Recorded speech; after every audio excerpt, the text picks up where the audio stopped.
us not to get going? No, that's fine. Okay, thank you. So welcome everyone.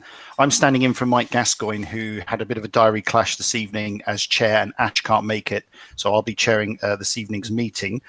Can I welcome you all to our School Forums meeting and remind you that it's a virtual meeting that is being streamed and recorded to ensure the public can observe it if they want to. As we have been doing with school meetings, if you are not speaking, can we ask you to keep your microphone muted and then put the hand up using the chat facility if you want to come in, at which point I will bring you into so you can make your points and then you can unmute your microphone. So it would seem appropriate for us to go around, just introduce ourselves, and I will just use the pictures as I see them on my screen to ask you all to introduce yourself. So first of all, I'm Sean Morrow. I'm the head teacher of Richard Challoner School. Ashley, would you like to come in next? Good evening, everybody. Lovely to see you all. I'm Ashley Whitaker, AFC. I'm the Programme Director for SEND Transformation. Thanks, Ash. Carly? Carly, would you like to come in and introduce yourself? I think that's actually Julia James. Oh, Julia, you're tricking me by putting a false name on the screen. Julia, would you like to introduce yourself? Hi, I don't know how Carly's on there, but yes, I'm Julia James. I'm head teacher of Beaglesford School in Kingston. Thanks, Julia. Charis? Hi, everybody. I'm Charis Penfold, Achieving for Children, Director of Education Services. Thank you, Charis. Councillor White? Hello, I'm Diane White, Lead Member for Children's Services. Thank you, Diane. Councillor Netley? Hi, Maria Netley, Lead Opposition Spokesperson for Education and Children. Thank you, Maria. Councillor Waring? Good evening, Ollie Waring, Councillor in Norbiton and representative of the Liberal Democrats. Thanks, Ollie. Debbie? Good evening, Debbie Walls, Executive Head of the Coombe Academy Trust. Thank you. Emily? Hi, it's Emily Newton, Head Teacher of King Appleston Primary School. And Fiona? Good evening, I'm Fiona Cotter, Democratic Services Team Leader at Kingston Council. Thank you. George? Hi, I'm George. I'm here as IT support for Sutton and Kingston Council. Thank you. Ian? Hi, I'm Ian Dodds. I'm the Director of Children's Services for Kingston Council. Thanks, Ian. Lucy? Hi, I'm Lucy Corpas, the Director of Finance for Achieving for Children. Thank you. Is it Margie I can see here? Margie? It's Thank Margie. you. Thank you. Chair of Governors for Maple Infant School. Thank you. And Mark? Hi, Margie. Mark? Hi, I'm Mark Clutterbuck, Head Teacher at Coombe Hill Junior School. Thank you. Martin?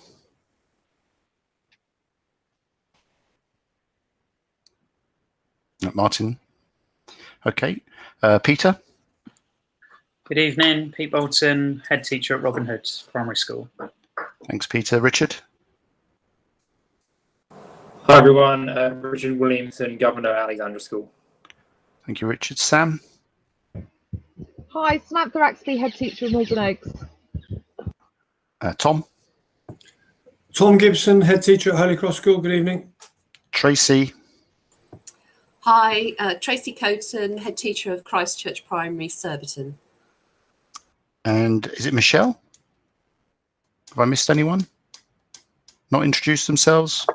Hi, Esther White, Surbiton Children's Centre Nursery Head Teacher. My thing says head at. Yes, sorry, you're not on my list either, Esther. But anyway. Okay, so we'll start the meeting. Martin, do we have any apologies? Martin, are you with us? Sorry, Chair.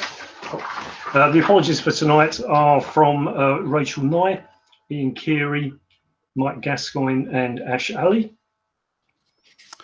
Okay, thank you very much. The meeting is of course quorate. Thanks very much, Martin, for confirming that. Can I ask if anyone has any declarations of interest, any interest in this meeting at all? No, we're all good. Okay, so we can move on. Member attendance. Martin, over to you.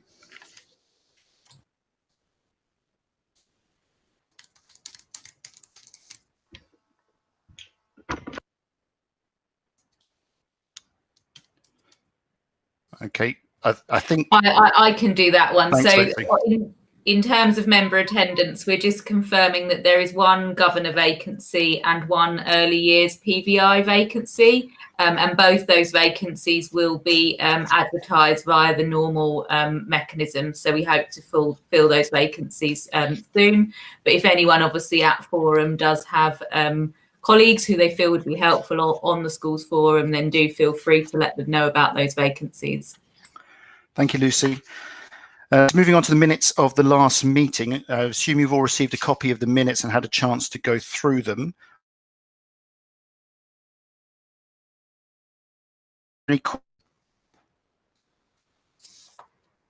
Any questions in the question box? Can I just ask that before they're sort of filed, the numbering seems to be completely sort of screwed, where it starts at 28, and I think it might just be neat to tidy that up before they get officially filed. Okay, can we get that tidied up? Is that okay? Yes, I can confirm that. Thanks, Fiona. So thank you, Councillor Netley. We'll get that done. Are there any other questions about the minutes? Are you happy for me? Oh, sorry, Ashley. Can I just make one? It's a follow-up point, actually, about the funding and the disapplication. Well, sorry, not the disapplication, the request for additional funding for additional therapy provision. It's really just an update. So at the last meeting, Martin Ellis came to represent the CCG, and he spoke about the CCG's commitment to increase the amount of funding that the CCG would be investing in therapy provision in Kingston. And subsequent to that meeting, the CCG did indeed approve additional funding. And there was a letter that was sent out at the beginning of March to all head teachers in Kingston to make them aware of that. And so what that meant was that in the current financial year, 2021, the CCG has agreed to increase funding by £250,000, and they've reached an in-principle agreement to increase the extra investment for the following financial year, 2021, to a total of 450,000, and in the following year to 580,000, which was fantastic to see. And that is then being added to the amount that was approved by Schools Forum, the transfer from the early years block, so £137,000 from the early years block to fund increased therapy in the early years. But it does still leave unanswered the question of funding for additional schools therapy. And the letter that was sent to head teachers at the beginning of March was essentially raising this as an issue and saying that AFC would be in contact with schools in the coming weeks to discuss various options for how we could make sure that schools did indeed have an improved therapy offer. And for obvious reasons, and because schools have had a lot on their plate since then, we have not taken that forward at this point. But the advancement of the therapy or the delivery of the recommendations of the therapy review are being taken forward using the monies that have been committed from the early years and the CCG. But we do at some point need to revisit this outstanding matter of how the additional demand amongst schools is funded. So not one for this evening, but it's just flagging that is still an outstanding issue which will have to be addressed at some point when things have calmed down sufficiently. Thank you very much, Ashley. Is that something that it's okay to push off until September without too many problems? I think at the moment there's a lot to be getting on with, and that is happening. So, for example, we are now advertising for additional occupational therapy and other increased provision. And given how much is going on, I would say it comes back in September and we discuss it then. There's plenty to be getting on with the money that's already been committed. Okay, so we'll make sure that's on the agenda for the next meeting. Is there anyone else who wants to come in on any of the points that Ashley just made?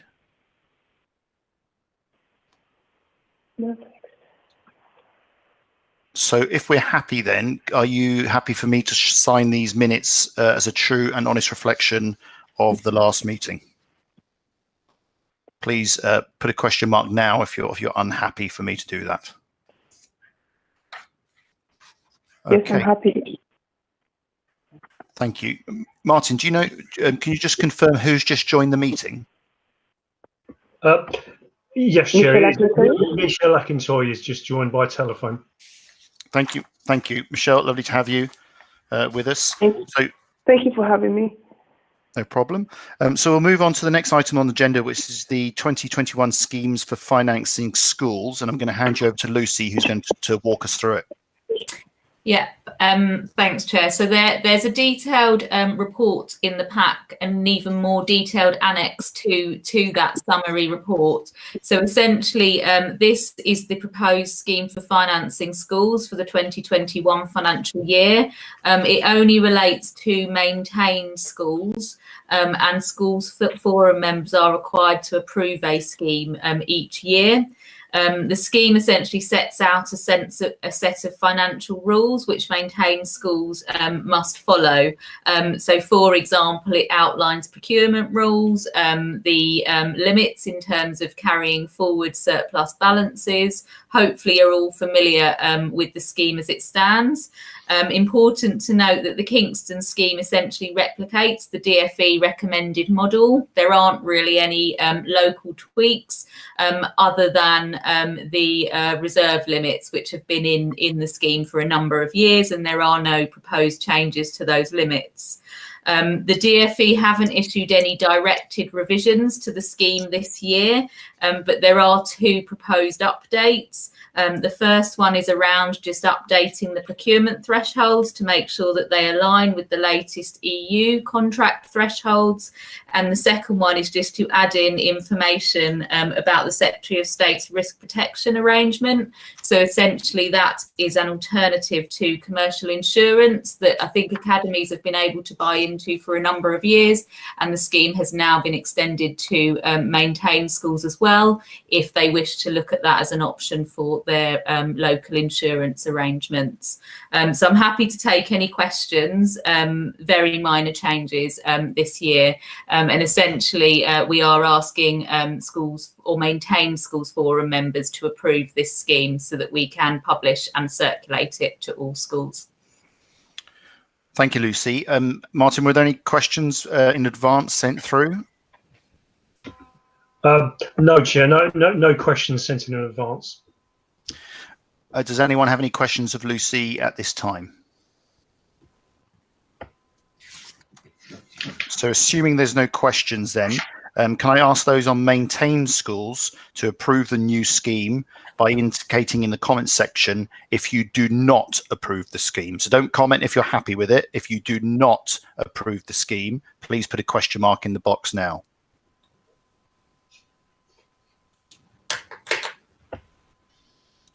I'm taking that as 100% approval then. So Martin, I presume we just move forward then? Yes, that item is approved. Okay, thank you very much. So moving on to item 6, the 2019-20 DSG final outturn. I'm sure there must be some wonderful news in there, Lucy, about the final outturn. I'll hand it over to you. It did actually improve in the last quarter. So although the position isn't great, it is an improved position than when I was speaking to you in January. Item 6 in the pack essentially looks back at last financial year and gives details of the final outturn. Important to note that there was no change in funding allocation between when the forum met in January and the end of the year. So overall, the borough spent £145.6 million on education services last year, and this did lead to an overspend of £5.2 million net on the fund. And that does mean that at the end of last financial year, so as at the 31st of March 2020, there is a cumulative ring-fence debt of £19.2 million on the DSG fund. Now, hopefully, by now you will recognise the table in paragraph 4.1, which is essentially the table that breaks this position down by block. Looking at the general position, there were small underspends on the schools block and central school services block, and then more significant variations on the early years block and the high needs block. So I'm going to focus on the schools block and the early years block and the high needs block, because these were the areas where there were big variances. So the small underspend on the schools block was mainly around lower business rates bills than were first anticipated when the budget was set. And we do operate that business rates contingency on a rolling basis. So that will essentially be ring fenced for future business rates pressures that arise in future years. Appendix A and B of the report contain a breakdown of school reserves. So for maintained schools reserves, that is as at the end of March 2020. And for academy and free schools, those reserves are as at the end of August 2019.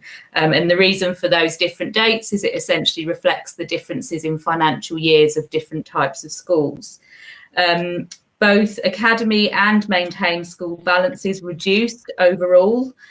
Within maintained balances, there were £4.6 million at the end of the financial year. 21 schools reduced their balances and 12 schools increased their balances. In terms of academies, there was £6.7 million overall in reserves, with 10 schools increasing their balances and 8 schools reducing their balances. Moving on to the early years block, there was an overall underspend of 774,000, which is broadly in line with what we were expecting when I kind of reported that position during the year. The main reason for that was that there was a much lower uptake of the subsidised nursery places in the autumn term than was anticipated when the budget was set. The big variance is obviously on the high needs block. So the final position outturned at a £6 million overspend, which essentially means we spent £6 million more on high needs education than the budget would allow for. The overspend essentially relates to historic increases in need that hasn't been matched with equivalent funding year on year. And it's important to note that the number of EHCPs increased by a net 138 last year. So the number of EHCPs is going up year on year and isn't showing signs of slowing down. So Lucy, just to come in, is that a pattern that's reflected across other boroughs as well? Yes, it is. I think last time we checked, and Ashley will correct me if I'm wrong, the increase was consistent with other boroughs, but in Kingston it was slightly above average. So I don't think we're a massive outlier, but it is slightly above average in terms of percentage increase.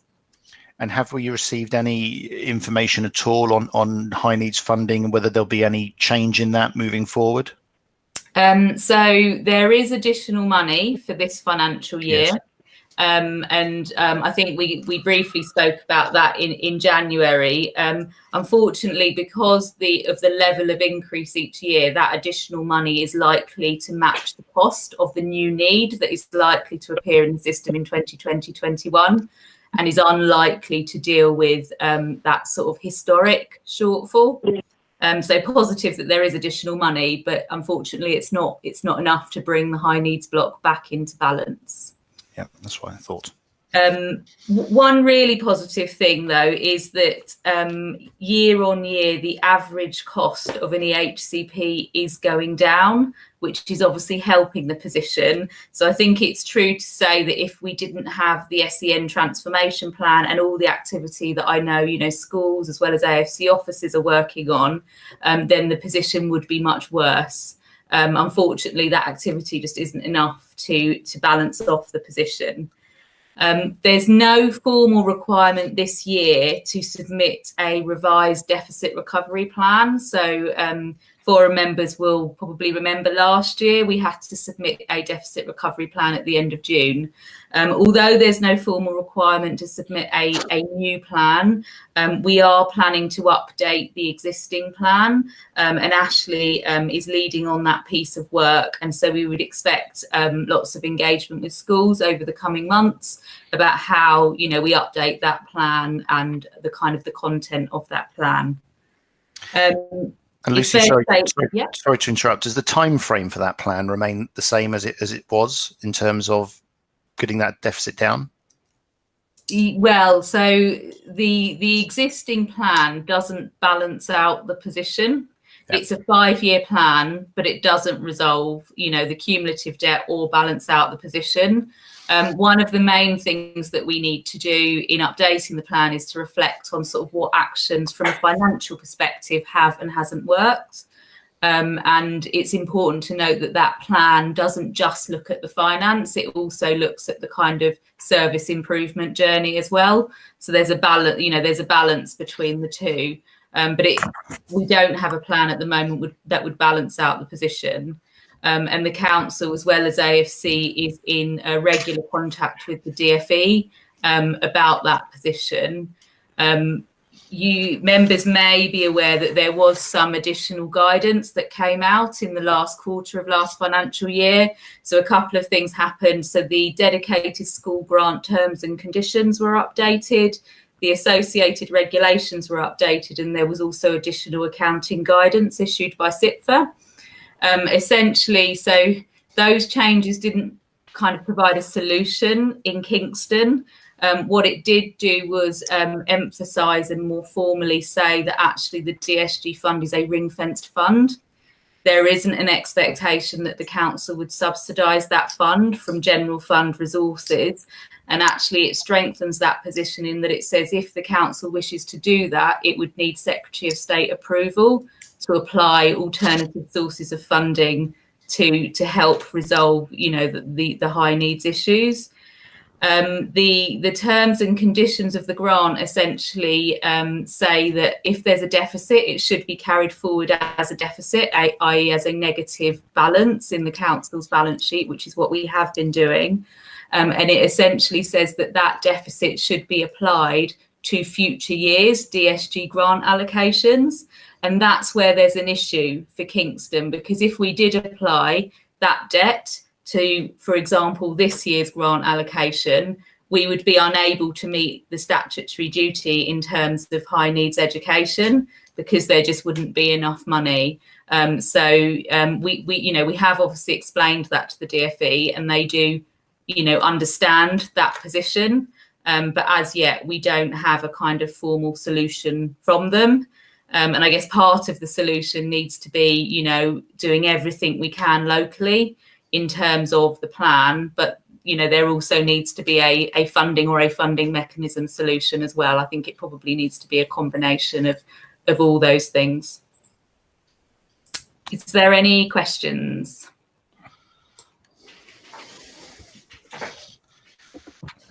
Shall I just add just a couple of things on the new plan? So, Sean, I know you'll be very excited to hear that the draft new plan will be coming to the Kingston SEND Partnership Board at the beginning of July. And then the intention is to bring it to Schools Forum in September before it goes to the Council Committee in October. So that's the proposed timeline. As Lucy said, it is a 5-year plan, whereas the current transformation plan is a 3-year plan. It's a 5-year plan, and it also combines not just proposals around increasing the financial sustainability of the system, but it also brings in the actions under the written statement of action following the CQC Ofsted local area SEND inspection, and also the actions following the Education Commission. So it brings those 3 pieces of work into one place, and you'll get first sight of the first draft with the papers for the SEND Partnership Board. Thank you, Ashley. Does anyone else want to come in or ask any questions of Lucy or Ash or anyone else? No, Martin, were there any pre-registered questions? No questions in advance, Chair. So in that case, can I ask school forum members to agree the final DSG expenditure for 2019-20 financial year and the carry forward of the deficit via the ring-fence DSG fund to future years? If you have any problem with that, please indicate it in the box now. Otherwise, we will assume that you are happy to approve that.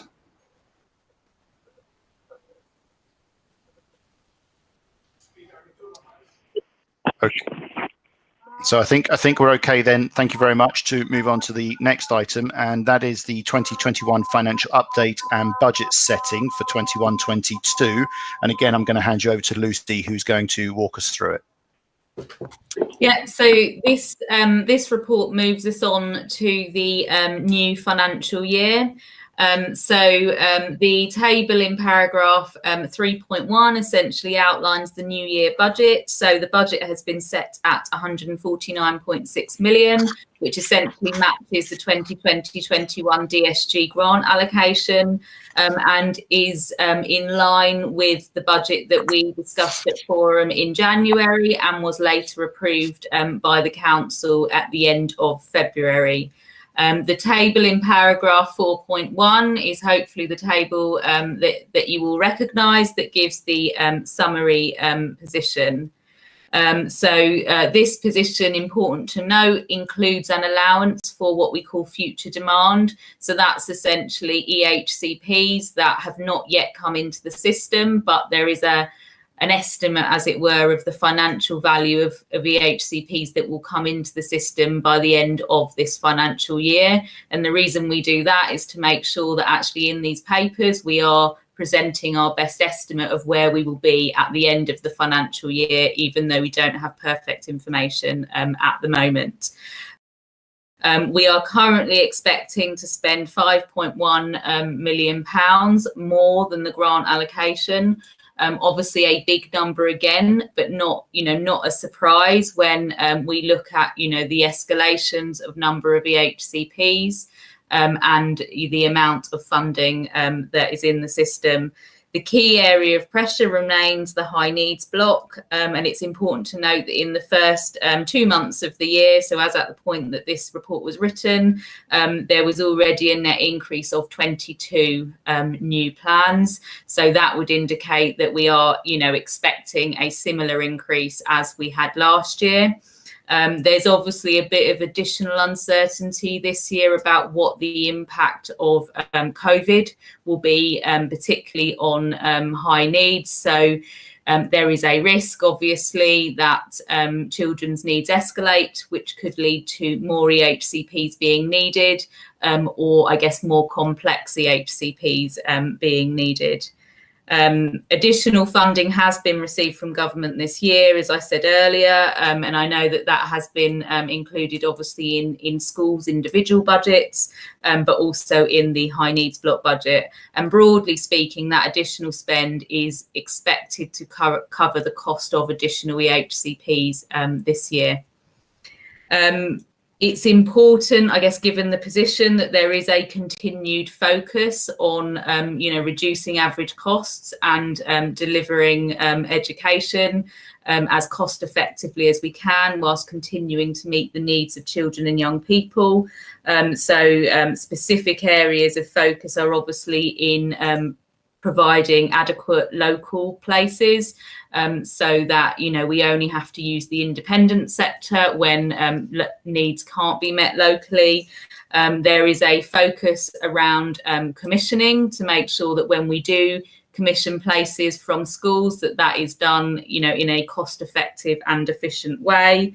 In post-16, there is obviously a focus on preparing children for independence. So where possible, children are encouraged to obviously do vocational courses or apprenticeships if that is appropriate to their needs. And then the focus around annual reviews to make sure that actually the amount we spend is aligned with the needs of children will also be a continued focus for the SEN team. I guess it's important to note that last year, although the position was very overspent, it would have been over £2.5 million worse if we didn't have this plan. So I know, you know, sometimes I kind of speak about the plan and we've still got a massive overspend. That position would be a lot worse. So, you know, the increased efficiency is leading to cost avoidance, I guess, in the system. The part 6 of the report moves on to the 2021-22 financial year, so next financial year, and essentially outlines a timetable for setting the budget next year. And at this point, we are asking Schools Forum's permission to consult with all schools between July and September on central budgets, so that that consultation can inform decision making in September. Happy to take questions.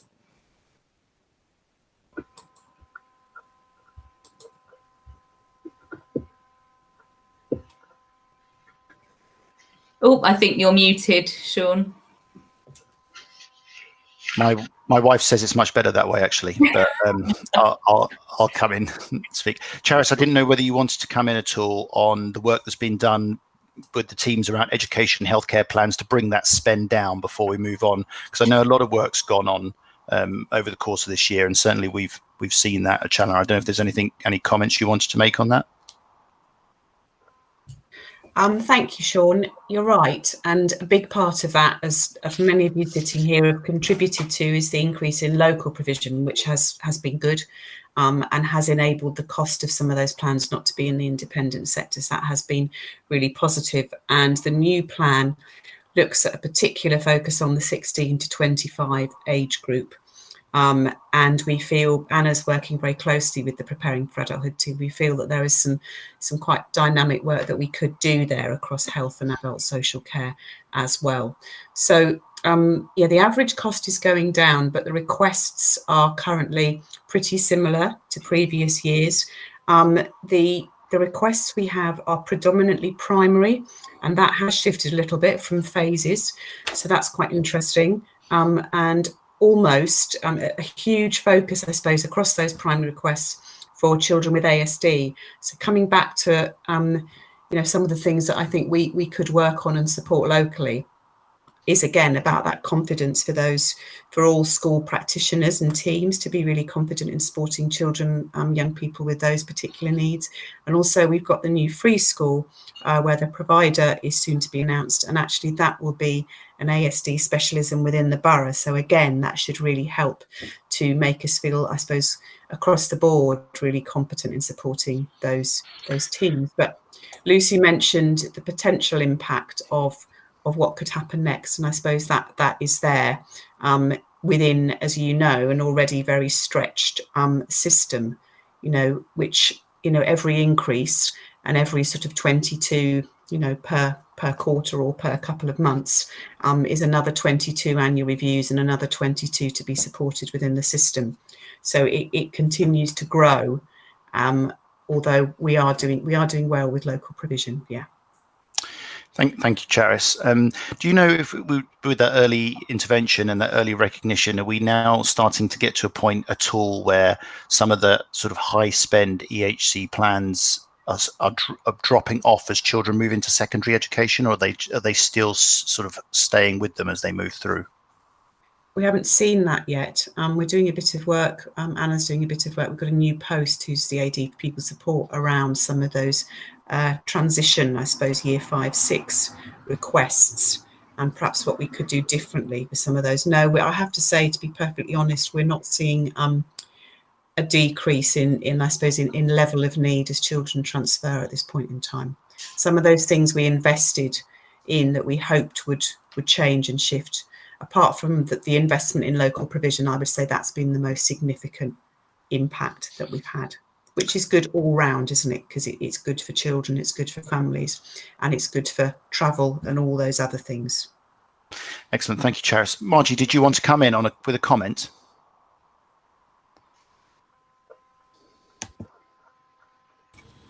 Sorry, I kind of lost the connection altogether, so I don't know if you just answered my question or not. We didn't. So if you want to ask it, then Lucy can answer it. Okay, it was mainly you said you were going to be consulting with the schools between now and September, and I wasn't quite sure how that was going to work, because if if the other schools are anything like Maple, the teachers have absolutely, our head teacher, deputy head, the senior leadership have absolutely no time. And I didn't know if you were going to kind of extend that. Plus the fact that we don't really know what's going to happen in September. So I didn't know how you were going to factor that in. Yeah, so I appreciate it's a really difficult and busy time at the moment for all schools. I mean, in terms of, so the budget setting timescales set by government haven't been changed. So we do need to make sure that going into next financial year, we have set a budget. We've kind of slipped as much as we can, to be honest, to September and November. I would suggest, so I'm hoping my team can get the consultation out towards the end of next week, and then we were going to leave it open literally until kind of end of first week of September, so that if, you know, people find time to do it over that period of time, we can get maximum responses. I mean, the alternative would be to make all budget setting decisions in November. The difficulty with that is it leaves it quite late. So if there is any form of debate, I guess, when the decisions are asked and need to be made, essentially there is then no room kind of to go out to consultation again, or for people to go and speak to other head teachers. So it would work better, to be honest, if some of the decisions could be made in September. And then, you know, the final decisions are made in November. I'm happy to sort of in September see what response rate we get to the consultation, and then, you know, speak to the chair about, you know, whether we do want to extend it and to delay decision making to November.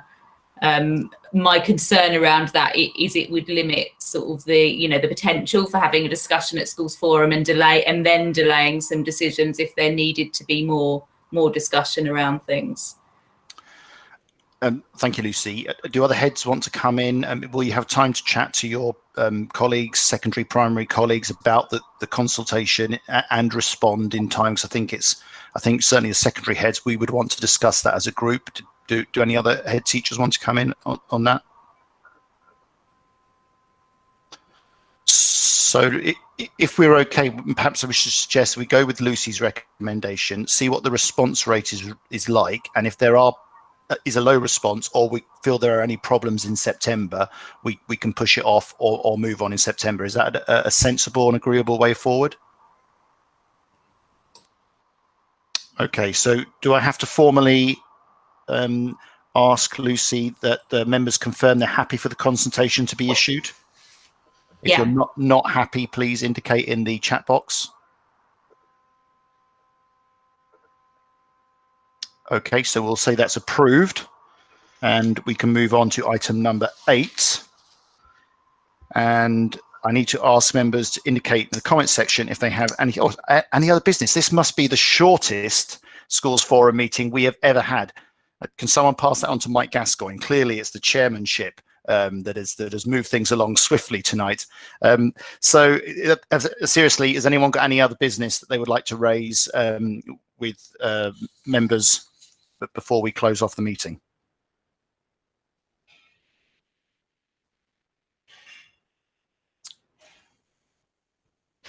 RG, did you want to have a question about C19 funding? Yeah, sorry about that. I don't mean to prolong it.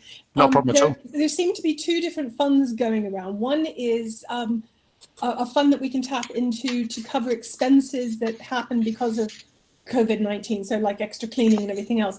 Do you have any exact how we do that? Because I don't know if our business manager in school has gotten anything on that. The second one is this second fund that the government announced, although they announced 1 billion, but it seems to be a lot less that's coming to schools, for one-to-one or group tuition for children who might need to have more support. I'm just concerned because we won't be able to assess children until they come back in September, if they all come back. So again, do you have any guidance on how long that fund will last, how we can access it, what are the conditions around it? Because I know we only have the little people, but I suspect quite a few of them will need to have some special tutoring. Yeah. So In terms of that funding, we can circulate the government guidance about how to access it and what schools can access that funding for. It's very much reliant on that guidance. It's not something that's being locally set in terms of the sort of additional funding that schools can access for COVID-19. And if you do need kind of advice on sort of our interpretation of that guidance, or for us to liaise with the DFE, then we're happy to do that if there is anything that's unclear. And I think Charis wanted to come in on the question as well. Yeah, so Lucy's right. So that's the question around what you were asking in terms of sort of funding support for cleaning and things like that. So that's one particular area. The second one, which you're talking about, was the mention of the 1 billion that will be coming our way.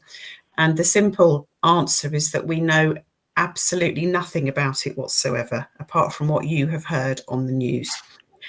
So I can't answer how much you'll be getting, whether schools will be able to make the decisions themselves, what the funding allocation will be, what the criteria will be. But I do know that I'm told that there will be guidance, you'll be pleased to know, heads, love a bit of guidance, by the end of the month. And I think that will outline criteria for support, how it will be allocated, suggested activity. And I think what we're hoping is that it will give schools some autonomy to make decisions that they think are right for the children that they feel would benefit from it. But that's my hope, perhaps, and my ambition, rather than knowing what's going to be in the guidance. So at the moment, there are no details that you're asking about, I'm afraid. But obviously, as soon as there are, we will share them, and you'll know too. Thanks, Charis, and that's my understanding as well. And certainly in Challoner, we're hoping that we can get the children back in so that we can look at where the gaps might be before we start employing people to plug the gaps that we don't know about yet. But that's the way we're moving forward.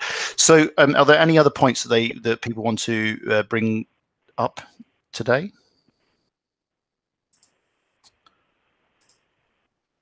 Excellent. So can I just confirm then that the date of the next meeting is the 22nd of September 2020?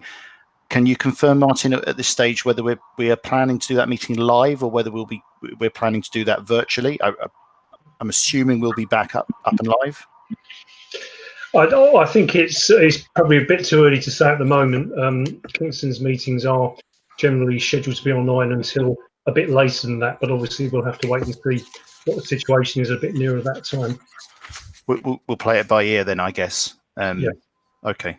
I mean, what we've been doing with governors' meetings now is doing a bit of both. If people want to come in, they can, but we also set it up live, and sometimes that works. It might be something that we can consider moving forward, depending on what the guidance says. Can I thank everyone for coming along this evening? It's lovely to see you all. I hope you all have a fantastic summer. Get some rest. I know I'm ready for a good rest over summer. I'm sure other head teacher colleagues are as well, and members at AFC and everything else. So have a lovely summer. And if I don't see you before, I'll see you in September at some point.